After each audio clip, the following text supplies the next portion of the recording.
Hello everyone, and thank you for joining us back for another one of our Telequarium programs. We hope you've been tuning into these regularly. We've been doing them every day at 12 and 2 here at the Alaska Sea Life Centers. Thank you for joining us for another one. My name is Haley, and today we are going to be talking all about polar bears. So before we get started with polar bears, we're actually going to start a little bit of an experiment because it needs to sit for a little while. And this is actually an experiment dealing with sea ice. So right here in front of me, I have some ice cubes. So this one on my left is a saltwater ice cube that's the same salinity as the ocean. So it's about like 35 parts per thousand, which just basically means if you had 1,000 buckets of water and then you filled about 35 of those with just salt, the rest would be fresh water. So that's about like the concentration. And then this one is actually just fresh water from my tap that we froze into a regular ice cube. So much like you would have in maybe a beverage. So these two ice cubes, what we are gonna do, might seem a little weird, but I promise I'll explain it later. We are going to take this bottle of water and food coloring, and we're gonna put a little bit of food coloring water on each one of these ice cubes. And then we're gonna leave them and let them sit for a while. And we'll discover what happens to them and why that's even important a little bit later. So I'm just gonna put some food coloring on these, and we'll see what happens a little later. All right, now that we've prepped that, we'll go ahead and put this off to the side for a little bit, and we'll get started talking about those polar bears. So today, we are gonna be talking about polar bears, what they are, and a couple of common myths about them, and we're gonna see if those myths are confirmed or if they are busted. So first of all, what is a polar bear? Well, a polar bear is a very large marine mammal. And you might be thinking, marine mammal, that's funny. They don't really live in the ocean, but they actually do. So they spend a lot of their time in the ocean, and most of their lives is actually on sea ice. So they rely on that ice for their habitat. So because of that, and because they get all of their resources from the ocean, so their habitat, their shelter, their food, that means that we can actually classify them as a marine mammal, much like seals, sea lions, walruses, all sorts of things. So they are actually not only a marine mammal, but they are the largest land-based predator as well. So polar bears, very, very large, much larger than a black bear or a brown bear even. They can be up to 8 feet tall. So I'm about like 5'6", like 5.5 feet tall. So a polar bear would be a good like 2.5 feet taller than me, which would be pretty intimidating, honestly. And they can weigh about 1,760 pounds. So it's like a ballpark, but I think that was like the heaviest polar bear on record. So that is a pretty large animal to be reckoned with for sure. So that's a little bit about what polar bears are. Where do they live, you might ask? Well, here in Alaska, we do have polar bears, but it's more in the far north, and then they live further north in the Arctic Circle. So there's not any polar bears in Seward, probably a good thing for us. But if we did venture a little further north than here, we could maybe run across a polar bear. So we are gonna get started with talking a little bit about polar bears and some of the common myths and misconceptions about them. So the first one is polar bears have white fur. And this myth is, if you think you know, you can comment in the description as well while I'm going through this and try to play along with us, but this myth is busted. So polar bears, in fact, their hair is actually clear. So right here, I do have a polar bear pelt, so a little piece of polar bear fur, which is really neat. And it might look white to you, but actually these individual hairs are hollow and they're actually clear, so they are transparent. I kind of like to think of it as if you've ever taken like a Ziploc bag or like a little sandwich baggie, and if you hold up one of them to the light, they're actually clear. But if you have a stack of them on top of each other, they'll actually kind of start to look like a milky color, kind of like clear, like fuzzy or like white. So they won't look completely clear anymore. And that's kind of what happens with polar bear fur actually. So they have a undercoat, which is thick and kind of a warm insulating layer. And then above that, they actually have a set of hollow hairs. So all of these kind of bristly hairs on top, they're hollow, and what happens is when sunlight comes in, that light, the visible light, actually gets reflected, and so that's why we see white. So if we remember, polar bears are usually in kind of a snowy, icy area, so they're gonna reflect that white light around them, and they're gonna end up looking that color. So yeah, but their fur itself actually doesn't really have any color. In addition to this, a lot of people don't know that polar bear's skin rather, is black. So their skin is black because dark colors can retain heat really well. So if you've ever gone outside on a warm day and maybe you were wearing a black shirt and your friend was wearing a white shirt, you may be a lot hotter than your friend. You might heat up faster because you're wearing that dark color, which is going to concentrate all that heat onto you, and you might get pretty toasty. But polar bears, that's actually what they want because they live in a pretty cold climate. So their skin is going to be able to absorb all of that heat that can penetrate through their clear fur. So that myth is actually busted about polar bears. Great. All right, so the next myth about polar bears is that polar bears are excellent swimmers. And this myth is actually confirmed.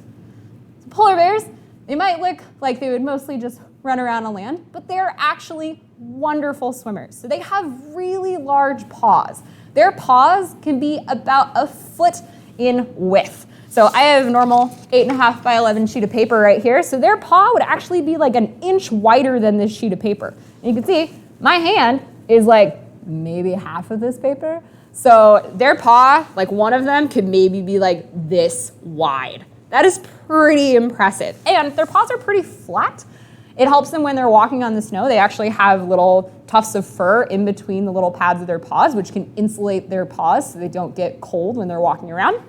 But also, it helps their paws almost to be like webbed, so when they're swimming through the water, they can use them like really big paddles, and this helps them get around. Additionally, if we look at their skull, so this is actually a polar bear skull I have next to me. You might have seen Maddie with this earlier today, so you might have know a couple things about this polar bear skull, but it is relatively narrow. So they have a relatively narrow head. This helps them because it makes them a little bit more streamlined. This just means they can get through the water a little bit easier. And also, they have a pretty long and flexible neck attached to this skull, which makes it easy for them to pick up their head, they can breathe, and then they can dive back under the water. They're very good predators in the water as well. So Maddie was talking a little bit earlier about their teeth. So if we look at their teeth here, they have some pretty big canines. That's to take down their prey. They can eat all sorts of things like walruses, belugas, really like seals. Sorry guys, don't tell them. But they do like seals. That's probably their favorite food. But if they have to, they can also graze on other things. So that's why they do have these molars back here as well for chewing, not just taking big bites and stuff. Great. Yeah, so very effective predators in the water. They're excellent swimmers. They mostly hunt on land, so they're mostly on the ice when they get their prey, but they can also hunt things in the water as well. All right, so the next myth we have about polar bears is that polar bears and penguins are best friends. So think about it. Think about it for a second. All right, this myth is busted. So sorry to tell you if you're a big fan of polar bears and penguins being together, but polar bears and penguins have never seen each other because they live in opposite ends of the world. So polar bears live in the Arctic, which is up north, so the North Pole, kind of near us, and penguins actually live in the Antarctic, which is all the way by the South Pole. So even though they live in similar habitats, covered in ice and snow, very chilly, they actually live on opposite ends of the globe. So polar bear, not gonna hunt a penguin, penguin, never gonna see a polar bear. I'm sorry to disappoint you about that. And for our last myth, we are gonna talk about polar bears' habitat. So this myth is that polar bears mostly live their lives on ice. And you might have guessed this one already, but this myth is actually confirmed. So it is true that polar bears rely heavily on sea ice in order to survive. So they need this as a habitat. So like I was talking about a little bit earlier, polar bears do hunt primarily on ice, so they will try to find breathing holes for things like seals, so little patches where they'll come up and they'll kind of wait by those holes, and that's primarily how they hunt. So they do rely on this sea ice for their territory, for feeding. However, what's happening right now is global climate change is happening and temperatures are rising, and this is actually causing sea ice to recede. So sometimes there just won't be as much ice, or sometimes that ice will change seasonality. So basically it will recede faster or earlier in the season than it usually would. And this can be really hard for polar bears because it's actually gonna limit the spaces that they can hunt. So if they don't have this sea ice to hunt on, they're gonna have to move further and further inland, and then their territory is going to shrink. And there might be more polar bears in that region, so there would be less available food for our polar bears. So in addition to being their primary habitat and also how they hunt, if there's no sea ice, this can actually affect the entire ecosystem. And this is what we're going to talk a little bit about with our ice cubes.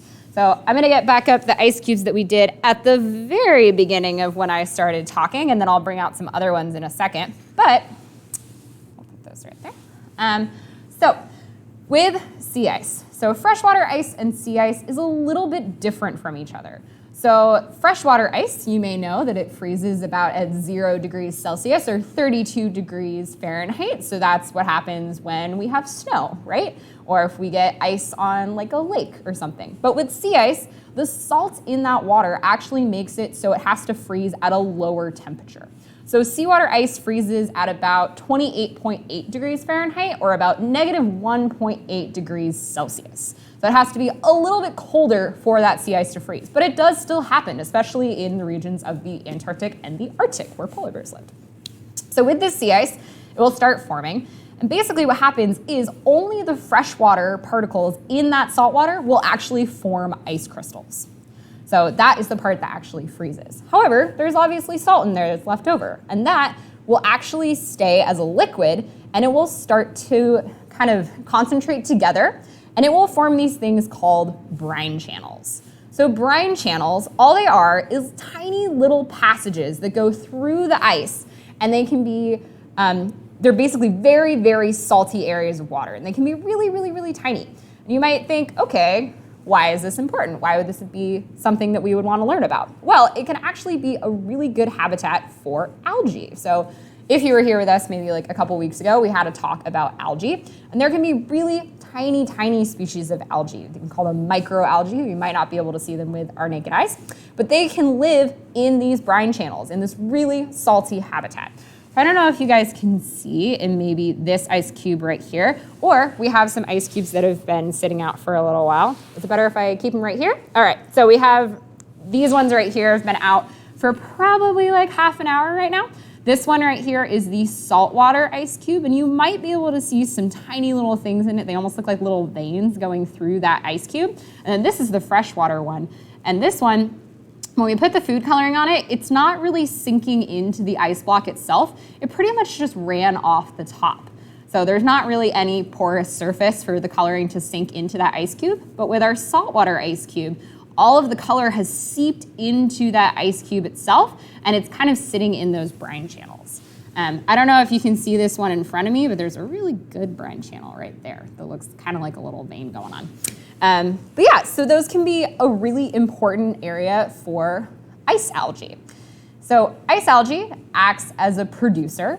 Basically what that means is it can get energy from the sun, and it acts like normal plants. So these can provide energy for all sorts of animals in the ecosystem. And if that algae isn't there, that means that the rest of the ecosystem or of that food chain is going to suffer.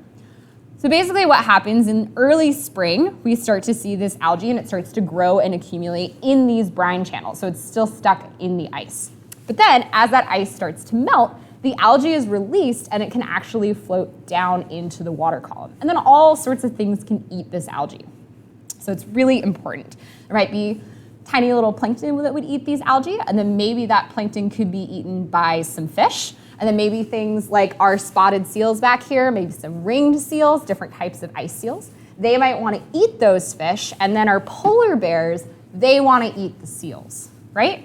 So if we don't have that algae as a strong base, the whole ecosystem and that whole food web is actually going to shift. So this is what scientists are studying right now in the Arctic with the changing sea ice. So if it's changing in extent, meaning where it is, or if it's changing in how long it's in that area, this can alter the ice algae and the entire food web significantly. So scientists are doing a lot of research on this to figure out how this will end up impacting our polar bears. So that's a little fun kind of side tangent. Check out on our website, there's actually a virtual field trip if you go up to our education tab. It's called our Meltdown virtual field trip, and it has all sorts of information about brine channels and algae and the research projects that were done to try to come to these findings. So you can go ahead and look over there if you want even more information about all of these things. All right, Well, thank you so much for joining us today as part of our Telequarium, another Telequarium feed right here. If you want to help out our polar bears, you can actually do what you're doing right now. So by staying home, you're actually helping out the planet a lot. So you're not using your car, you're not using transportation, maybe you're limiting your electricity, and that can help a lot with our climate and also help our polar bears. So keep doing what you're doing, stay healthy and safe out there. Thanks for joining us again. Make sure you tune in a little bit later. We're gonna be having these every day at 12 and 2, so come join us on some of our other days. And we hope to see you soon. Make sure you give this video a like and subscribe. Bye, everybody.